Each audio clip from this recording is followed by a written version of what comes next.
우리가 지난주일에 본 말씀처럼 예수님께서는 구세주, 그리스도께서 오셔서 하시기로 하신 일들을 하셨었습니다. 예수님은 구세주이십니다. 너는 내가 그 일을 할 줄 믿느냐라고 하는 것은 사실은 구세주께서 하시기로 하신 일을 하시는 예수님을 믿느냐는 것이죠. 그리스도 구세주이신 예수님께서 이 땅에서 하신 일들은 정말 특별한 모습이었습니다. 하나님께서 원하시는 하나님의 일을 하셨습니다. 그래서 다른 사람들과는 다른 모습을 보여주셨습니다. 우리도 하나님의 일을 알고 또 함께 하도록 하나님의 일에 참여하도록 부르심을 받았기 때문에 예수님께서 무슨 일들을 하셨고 또 예수님께서 어떤 마음을 가지셨는지를 잘 알아야 할 것입니다. 본문이 예수님께서 하신 주요한 활동들을 우리에게 전해주고 있고 또 예수님의 마음, 예수님의 소원을 우리들에게 전해주는데 우리가 그 말씀을 보도록 하겠습니다. 첫 번째, 예수님께서는 모든 도시와 마을에 두루 다니시면서 그들의 회당에서 가르치시며 천국 복음을 전파하시며 모든 병과 모든 약한 것을 고치셨습니다. 본문의 35절에서 예수님께서 행하신 세 가지의 주요한 활동을 알려주십니다. 그 중에 한 가지는 회당에서 가르치신 것, 두 번째는 천국 복음을 전파하신 것, 세 번째는 모든 병과 모든 약한 것을 고치신 것입니다. 이것은 아무나 할 수 없는 아주 독특한 일을 우리 예수님께서 하신 것입니다. 왜 이 일을 하셨냐면 그 목표는 하나님의 나라, 하나님의 다스림, 하나님께서 다스리시는 그 나라를 우리들에게 주시고 또 우리를 그 나라로 인도하시기 위함이었습니다. 그리고 이 예수님의 하신 일들, 예수님의 사역들은 제자들에게 또 가르쳐졌습니다. 제자들이 이 일을 배워야 됐습니다. 그래서 오늘날 예수님의 제자들인 줄 아는 우리 교회들은 예수님의 제자들이거든요. 우리 교회들도 이 일들을 알고 교회가 이 일들에 참여해야 된다는 것을 알아야 하는 것입니다. 먼저 예수님께서는 가르치셨습니다. 당시의 사회는 이 랍비, 선생이라고 불리는 이 랍비들이 있어서 주로 회당에서 사람들을 가르쳤습니다. 왜냐하면 이 회당은 사람들이 모이는 그런 장소였었고 또 모이는 기관, 사람들을 가르치고 또 하나님께 예배하는 곳이었습니다. 예수님께서도 회당에서 사람들을 가르쳤습니다. 그래서 어떤 사람들은 예수님을 랍비라고 부르기도 했었습니다. 예수님은 모든 사람들을 가르치실 만큼 지혜와 지식이 있었습니다. 사실 이렇게 말하면 굉장히 예수님을 좀 낮게 말한 거예요. 예수님은 모든 것을 아시는 분이었습니다. 모든 지식이 있으신 분이었고 정말 핵심적인 지혜, 참 지혜를 가지신 분이셨습니다. 예수님은 진리를 알고 있었습니다. 예수님은 진리 그 자체이셨습니다. 그래서 진정한 권위를 가지고 있었습니다. 예수님께서 참 이렇게 회당에 다니시면서 가르치셨어요. 이것은 뭐냐면 예수님의 제자들, 예수님을 따른 사람들은 지혜와 지식이 있어야 하는 것을 알려줍니다. 또 하나님의 나라는 참된 지식이 가득한 곳입니다. 막 잘못된 지식이 와가지고 사람들을 미혹하고 혼돈하고 파멸시키는 것이 아니라 하나님의 나라, 하나님께서 정말 택하신 교회는 참된 지식이 가득해야 하는 것입니다. 많은 좋은 가르침과 배움이 있는 곳은 정말 좋은 곳입니다. 이 미국이 좋은 나라들이라고 사람들이 말하는데 미국은 학교가 어느 곳보다도 더 많은 그런 나라입니다. 정말 학교가 많습니다. 이렇게 교육이 잘 이루어지는 곳은 좋은 사회를 만들어갈 수가 있습니다. 이렇게 교육이 활발하게 이루어지도록 하는 데는 교회가 정말로 큰 역할을 하였습니다. 요즘은 학교에서 학생들을 주로 교육하기 때문에 무슨 교회에서 교육이 필요할까 이렇게 생각하는데 옛날에는 학교가 많지는 않았었습니다. 옛날에 가장 중요한 교육기관은 수도원이었었습니다. 수도원에서 사람들을 불러다가 교회와 수도원이 있었는데 수도원은 교회하고 약간 달라요. 근데 이 헌신하기로 한 사람들이 뭘 많이 했냐면 교육과 봉사, 치료를 많이 했습니다.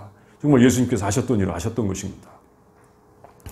그곳에서 사람들을 불러다가 교육을 했습니다. 그리고 오늘날의 대학은 주로 기독교 수도원에서 시작이 된 것입니다. 그리고 옛날에 학교의 큰 역할은 뭐였냐면 기독교의 성직자를 이렇게 가르치는 곳이었습니다. 오늘 미국의 가장 유명한 하버드 대학, 예일 대학, 프린스턴 대학 다 기독교의 성직자를 양성하는 기관으로 시작이 되었습니다. 오늘날 많은 학교들, 교육기관들은 대부분 우리들의 신앙의 영향 아래서 발전이 되었습니다. 물론 타 종교권에도 교육기관이 있었다고 할지라도 그 교육기관은 우리 기독교 교회, 수도원에서 하는 것처럼 그렇게 활발하지를 않았던 것 같습니다. 타 문화권에서의 교육은 주로 왕족들이나 신분이 높은 사람들, 고급 관리들을 모아놓고 가르치는 역할을 했을 뿐이었던 것 같습니다. 그런데 교회는 많은 사람들에게 정말 중요한 지식과 지혜를 가르쳤습니다. 예수님께서 사람들을 가르치셨듯이 교회에서도, 오늘날 교회에서도 가르칠 것이 분명히 있습니다. 특별히 진리를 가르쳐야 됩니다. 사실을 가르쳐야 됩니다. 그리고 사랑, 아가페의 사랑과 하나님의 뜻을 가르쳐야 하는 것입니다. 세상에서 가르치지 못하는 그 하나님의 섭리, 하나님의 그 섭리를 교회는 가르치도록 해야 할 것입니다. 예수님께서 또한 하신 중요한 활동 하나는 천국 복음을 전파하셨습니다. 사람들이 알지 못하는 천국 복음을 전파하신 것입니다. 이것은 가르치신 것이 아니고 선포하셨다라고 말할 수가 있습니다. 전파하셨다. 이것은 선포하셨다라고 하는데 거기에 괄호치고 큰 소리로 선포하셨다라고 해도 틀린 말은 아닙니다. 그러니까 이 지금 도대체 천국 복음이 무엇입니까? 라고 한다면 우리가 천국 복음, 물론 예수님에 관한 것이 천국 복음인데 가장 중요한 핵심 중에 하나는 율법이 아닌 은혜라고 우리는 말할 수 있을 것입니다.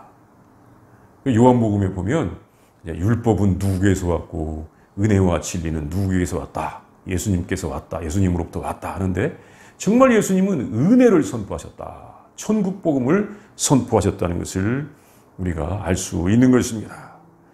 가르친다는 것은 그 방법이 다양한데 선포한다는 것은 위치는 것과 관련이 되어 있었습니다. 예수님은 은혜를 위치셨던 것입니다. 그리고 천국 복음은 하나님의 보냄을 받은 하나님의 사자들만이 제대로 할 수가 있는 것입니다. 사실 예수님 오시기 전에 천국 복음에 대하여 아는 사람은 많지 않았던 것 같습니다. 물론 구약 성경에 나오는 선지자들 가운데서도 하나님의 은혜를 선포한 사람들이 있었습니다. 그런데 예수님만큼 정확하게 선포한 것은 없었던 것 같습니다. 예수님께서 하나님 나라에서 오셨기 때문에 그 하나님의 천국 복음, 그 은혜를 전파할 수가 있었던 것입니다. 예수님께서 전해주신 말씀과 보여주신 삶이 바로 천국의 모습인 것입니다. 예수님을 믿는 성도들만이 천국을 제대로 전할 수가 있습니다. 이제 예수님께서 하신 세 번째 일은 예수님께서는 모든 병과 모든 약한 것을 고치셨습니다. 육체의 질병과 정신적인 질병을 고쳐주셨다고 알면 됩니다. 예수님께 찾아오는 모든 사람들은 건강을 회복할 수가 있었습니다. 사실 아무나 치료를 행하는 것이 아닙니다. 예수님은 하나님의 보내심을 받은 정말 치료자이셨습니다.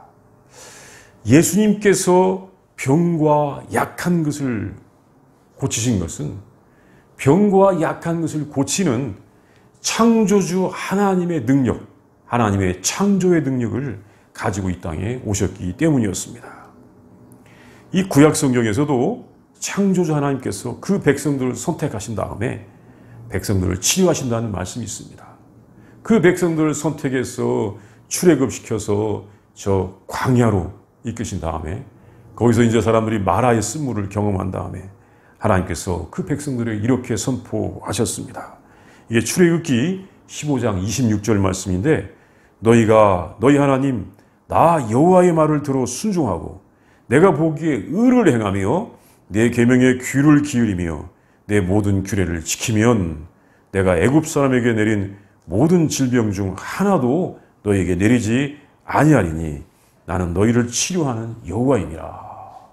이렇게 하나님께서 치료하신다고 하나님의 백성들을 치료하신다고 선포하신 적이 있었는데 이렇게 우리 예수님은 하나님의 그 치료의 능력, 창조의 능력을 가지고 오셔서 이 땅에서 병든 사람들, 약한 사람들을 다 고치신 것입니다. 하나님께서 예수님을 보내셔서 우리의 질병, 아픔, 약한 것을 고치신 것은 하나님의 나라에는 더 이상 질병이 없는 것을 보여주십니다. 하나님이 계신 곳에는 질병이 없고 영원한 생명이 있는 것을 우리는 알아야 하는 것입니다. 예수님과 함께 그 나라는 여기서부터 시작이 되는 것입니다. 예수님께서는 하나님께서 주신 사명을 특별히 행하셨습니다. 예수님은 하나님의 나라를 전파하시도록 특별히 하나님의 보내심을 받으신 분이었습니다. 이제 두 번째는 예수님께서는 사람들을 불쌍히 여기셨습니다. 사람들이 목자가 없는 양과 같이 고생하며 기진한다고 보셨습니다. 사람들을 불쌍히 여기시는 것이 하나님의 마음입니다. 참 당시에 많은 사람들이 고생을 하고 있었습니다. 그런데 이것은 현대에도 마찬가지입니다. 지금도 많은 사람들이 고생하고 있습니다. 그렇습니까? 안 그렇습니까? 고생하고 있습니까? 다 행복하고 다 잘 살고 있습니까? 과학기술이 아무리 발전해도 그것이 모든 사람들을 행복하게 해주지는 못합니다. 왜 그럴까요? 사람의 마음이 잘못되었기 때문입니다. 마음이 잘못되어 있으면 아무리 좋은 도구들이 있어도 아무리 좋은 전화기가 있어도 아무리 좋은 TV 스크린이 있어도 아무리 좋은 차가 있어도 마음이 잘못되어 있으면 서로 간에 고생할 수밖에 없습니다. 과학기술은 사람의 마음까지는 고치지 못합니다. 앞으로 과학기술은 사람의 마음도 고칠 것입니다. 마음이 나쁜 사람은 곤란해가지고 다 삼重교육대에 보내든지 지옥에 보내든지 마음이 착한 사람들만 살게 할 것입니다. 글쎄요. 그러면 도대체 누가 살까요? 과학기술은 아무리 발전해도 사람의 마음까지는 고치지 못합니다. 마음이 제대로 되어 있지 않으면 아무리 좋은 도구들이 있어도 사람은 여전히 피곤할 뿐입니다. 아무리 인공지능이 발전해도 자동차가 스스로 움직이는 세상이 되어도 화성까지 갔다 온다 할지라도 마음이 바뀌지 않는다면 사람들은 서로를 학대할 뿐입니다. 좋은 기술을 가지고 더 교묘하게 학대를 하는 족속들이 있습니다. 그리고 환경은 더 파괴가 되어갈 뿐입니다. 중요한 것은 사람들이 서로 어떻게 보느냐, 이게 중요한 것입니다. 사람들을 보면서, 고생하는 사람들을 보면서 불쌍히 여길 줄 아느냐, 아니면 사람들을 그냥 이용하려고 하느냐, 다른 사람들을 자신의 이익을 위한 도구로 보느냐, 아니면 다른 사람들을 보면서 그 사람들이 참 이 세상에서 고생하고 있다고 안타깝게 보느냐, 이것이 정말 중요한 것입니다. 이 세상의 풍조는 사람들이 서로를 볼 때 어떻게 이용할까? 이 서로를 이용하도록 자신의 성공을 위한 수단이 되도록 하려는 태도가 더 강한 것 같습니다. 로마 시대도 그랬던 것 같습니다. 유대교가 지배했던 그 시대에도 그런 것 같습니다. 뭐 지도자들이 율법이라든가 그 해석서라든가 여러 가지 공부를 하기는 했어도 서로를 불쌍히 여기는 마음을 갖지는 못했던 것 같습니다. 왜냐하면 사람들이 공부를 많이 하면 할수록 이 자기들의 노력에 대한 보상 심리가 더 강해지기 때문에 그게 문제예요. 내가 선한 생활을 하려고 하면 할수록 언젠가는 나는 보상을 받아야 돼. 이런 보상 심리. 내가 공부를 많이 하면 많이 할수록 나는 이 공부한 것을 보상받아야 돼. 이 보상 심리. 내가 일을 많이 하면 많이 할수록 나는 이것에 대하여 누려야 돼. 이런 보상 심리가 강해지기 때문에 다른 사람들을 불쌍히 여기는 그 마음까지는 갖지 못하는 것 같습니다. 이 유대교가 실패한 게 그거예요. 열심히 선을 행한다고 하나님의 뜻을 행한다고 해놓고 이놈의 그 보상심리, 이 보상심리가 강해가지고 하지 못한 사람들을 정죄하는 것이죠. 예수님께서는 사람들을 보실 때 목자가 없는 양처럼 고생하고 정말 버려졌다고 보시면서 불쌍히 여기셨습니다. 정말 예수님은 우리를 보실 때에도 어떻게 보실까요? 너들 참 고생한다. 왜 아직까지도 이렇게 고생하느냐? 내가 하나님의 나라를 전했음에도 안식과 평안을 주기 위하여 왔음에도 왜 이렇게 고생하냐? 이렇게 보실 것입니다. 예수님은 정말 우리를 여전히 고생한다고 보실 것입니다. 이 목자가 없는 양, 정말 불쌍합니다. 이 양들은, 이 표현이 정말 좋은데, 목자가 없으면 제대로 먹을 수도 없어요. 심지어 물도 양들은 찾아서 마실 수가 없다고 합니다. 위험으로부터 지켜줄 수도 없고, 양은 유일하게 또 자기 집을 찾지 못하는 짐승 중에 하나입니다. 그런 상태입니다. 양에게 목자가 없으면 그 양은 더 이상 살 수가 없는 것입니다. 하나님을 떠난 사람들의 모습이 이렇습니다. 그래서 사람들이 고난을 당하고 있는데 이렇게 고난당한 사람들을 예수님은 불쌍히 여기셨습니다. 야, 뭐 김 집사는 괜찮고 이 집사도 괜찮고 박 집사 또는 누가 고생해. 주님 그렇게 보신 것이 아니라 다 고생한다고 보시는 것입니다. 그리고 불쌍히 여기십니다. 이것이 하나님의 마음입니다. 사람들의 삶이 고난으로 보는 것입니다. 물론 어떤 다른 종교를 창시한 사람도 인생은 큰 고통이 있다. 4가지 고통이 있다면서 고난으로 봤어요. 그래 그분을 따르는 사람이 많고 그 종교도 굉장히 발전한 종교라고 생각하는 사람이 있습니다. 정말 본질적인 것은 우리 예수님께서 우리를 불쌍히 여기셨다는 것입니다. 사람들이 고생하는 것은 이 이기적인 세상에서 흔히 볼 수 있는 상황이지만 이것을 보면서 고생하는 사람들을 불쌍히 여기느냐 아니면 그냥 당연히 그런 거지 뭐 이렇게 생각하느냐라고 하는 것은 큰 차이가 있습니다. 많은 사람들이 고생하고 있습니다. 정말 방황하고 있습니다. 우리들이 예수님처럼 사람들, 이웃들을 불쌍히 여길 줄 알아야 할 것입니다. 이 시대의 풍조가 아무리 우리를 몰아간다 할지라도 우리는 이웃이 우리의 도구가 아니라 불쌍히 여길 줄 알아야 되는 것입니다. 그것이 예수님께서 우리에게 보여주신 하나님 나라가 시작되는 모습입니다. 이제 세 번째는 예수님의 소원이 있습니다. 추수할 일꾼을 모으는 것입니다.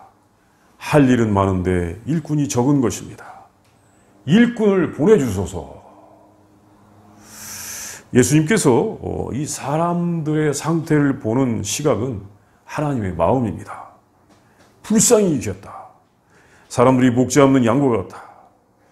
예수님께서는 우리들을 향하여 큰 책임감을 가지셨습니다. 저 사람들을 구원해야 한다.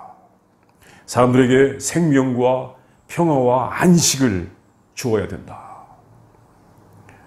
이 사람들이 목자를 만나야 된다. 주님의 마음이 있었습니다. 그런데 문제가 있어요. 그것은 뭐냐면 함께 일할 일꾼이 부족하다는 것입니다. 이미 추수할 때는 되었는데 추수할 일꾼이 부족한 것입니다. 이 추수가 뭡니까? 지금은 이제 추수철인데 가을. 예. 추수라고 하는 것은 이미 익은 열매를 거두는 것입니다. 그런데 특별히 성경에서 추수는 구원의 때를 말하고 있습니다. 구원의 때를 상징하는 것입니다. 지금은 구원의 때가 되었는데 그 구원을 실행할 일꾼이 부족한 것입니다. 여기서 이 중요한 두 가지를 지금 생각하게 돼요. 뭐냐 하면 한 가지는 그 때의 문제입니다. 지금은 구원의 때다. 지금은 구원의 때다. 이 구원의 때, 어떤 때입니까? 많은 사람들이 고생하면서 기진하고 탈진하고 있는 때인 것입니다. 사람들이 고생할 때, 이때가 추수할 때입니다. 추수할 것이 많은 때입니다. 사람들이 이 세상의 방식에 지쳐서, 이 세상의 문명에 지쳐 있을 때, 이 세상의 삶의 방식에 지쳐 있을 때, 이 세상의 방식에서 안식과 평안을 찾지 못할 때, 지금이 바로 하나님의 구원이 전파될 때인 것입니다. 사람들이 고생하는 것이, 고난하는 것이, 이 고난 당하는 것이 눈에 보일 때 사람들이 참 안식과 평안을 모를 때, 그때가 추수의 때라는 것입니다. 저 사람들 더 고생하게 놔둬라. 그게 아니라는 것이죠. 고생하는 걸 보면서 그 고생을 나눠 지고 구원하는 것, 구원의 때입니다. 그리고 추수의 방법, 구원의 방법입니다. 이것은 예수님 혼자서 하시는 것이 아닙니다. 일꾼이 필요합니다. 일꾼과 함께 하시는 것입니다. 그리고 그 일꾼들이 하나님의 마음, 예수님의 마음을 가져야 하는 것입니다. 예수님께서는 혼자서 모든 사람들을 돌보시는 것이 아니라 모든 사람들이 함께 동참하기를 원하십니다. 그래서 함께 구원받기를 원하시는 것입니다. 왜냐하면 사람들은 추수에 참여함으로써 자신이 추수를 받게 되기 때문입니다. 아주 놀라운 이게 방법이고 비밀이에요. 사람들이 다른 사람들을 위한 구원의 활동에 참여할 때 자신도 구원을 받게 되는 것입니다. 물론 자기가 구원받은 사람들이 그 활동에 참여한다고도 볼 수 있습니다. 그러나 내가 구원받았기 때문에 그 활동에 참여할 수가 있다고 하는 말은 내가 그 활동에 참여함으로 나도 구원의 기회가 확인된다는 것입니다. 우리가 누군가의 구원의 활동에 참여할 때 내가 구원받았음을 확인하게 되는 믿음을 확인하게 되는 것입니다. 그래서 예수님께서 말씀하신 추수할 일꾼들은 사실 구원받아야 될 무리들을 가리키는 것입니다. 예수님의 사역에 함께 참여하여 하나님의 평안과 안식을 누릴 자, 이 사람들이 추수할 일꾼들입니다. 사실 어떻게 보면 세상에는 하나님의 일꾼들이 정말 많은 것 같습니다. 하나님의 일꾼으로 자처한 사람이 정말 많은 것 같습니다. 신학교도 많고 신학교마다 학생들도 조금씩 있는 것 같습니다. 예수님 당시에도 율법사 서기관들도 있었고 제사장의 무리들도 있었습니다. 바리새인들도 있었습니다. 그런데 주님은 뭐라고 말씀하십니까? 추수할 것은 많은데 추수할 일꾼은 적다 또는 없다고 하셨습니다. 그것은 뭐예요? 당시의 유대인 종교 지도자들이 하나님 나라의 일꾼이 아니라는 것입니다. 그들은 구약을 통하여 하나님의 말씀을 알았다고 하고 또 하나님의 뜻을 알았다고 할지라도 하나님의 뜻대로 행한 사람들이 아니었습니다. 오늘날에도 우리 예수님께서는 아직도 일꾼이 부족하다고 할지도 모릅니다. 왜냐하면 우리가 예수님의 말씀을 믿고 예수님의 마음을 안다고 하지만 실은 예수님의 마음으로 행하는 것이 아니라 아직도 유대인처럼 예수님을 대하고 있고 유대인처럼 하나님을 믿고 있고 서기관이나 바리새인이나 제사장들처럼 행하기 때문인지도 모릅니다. 아니면 그보다도 더 못한지도 모릅니다. 사실은 참 기독교가 많이 퇴행했어요. 유대교를 굉장히 부러워하는 면이 많이 있어요. 그 사람들이 성공했다. 천만의 말씀. 하나님께서 아직도 일꾼이 없다고 하실 것입니다. 우리는 참 안식과 평안과 생명을 주시기 위하여 이 세상에서 일꾼을 부르시는 예수님의 부르심을 들어야 하는 것입니다. 그러면 예수님의 마음을 가지고 진정으로 하나님의 나라를 구하고 하나님의 나라에 참여하게 될 것입니다. 우리가 예수님께서 우리에게 주시는 그 구원의 과정에 참여할 때, 왜 이 추수의 일꾼이 될 때 우리의 구원 또 우리의 이 추수가 정말 확인되면서 그 기쁨과 은혜를 누리게 될 것입니다. 자, 우리 이 시간 다 함께 주님께서 하신 말씀 한번 묵상해 봅니다. 우리 예수님께서 하신 세 가지 중요한 일, 회당에서 가르치신 일, 천국 복음을 전파하시는 일, 선포하시는 일, 모든 병든 자와 약한 것을 고치신 일, 또한 중요한 것은 우리를 보시면서 세상의 모든 사람들을 보시면서 목자 없는 양과 같이 고생하고 있다고 불쌍히 여기신 일, 그 다음에 정말 그것을 보시면서 하나님의 나라, 안식과 평안 있는 나라로 부르시기 위하여 일꾼을 찾는 주님의 그 모습을 우리가 한번 상상해 보도록 하겠습니다.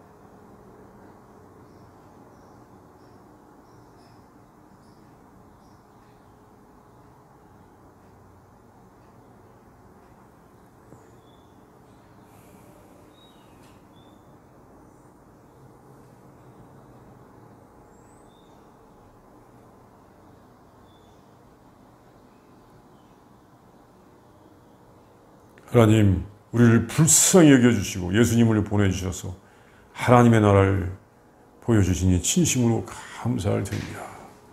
우리 예수님께서 은혜의 복음을 전하신 것, 또한 진리를 가르쳐 주신 것, 또한 약한 것, 병든 것을 고쳐주신 것을 우리가 늘 기억하고 우리의 엄청난 은혜를 베풀어 주신 것을 기억하면서 하나님, 우리를 또 정말 불쌍히 여김을 받았다는 것을 기억하면서 우리 주님의 마음을 가지고 모든 사람들을 불쌍히 여길 줄 알게 하여 주시옵소서.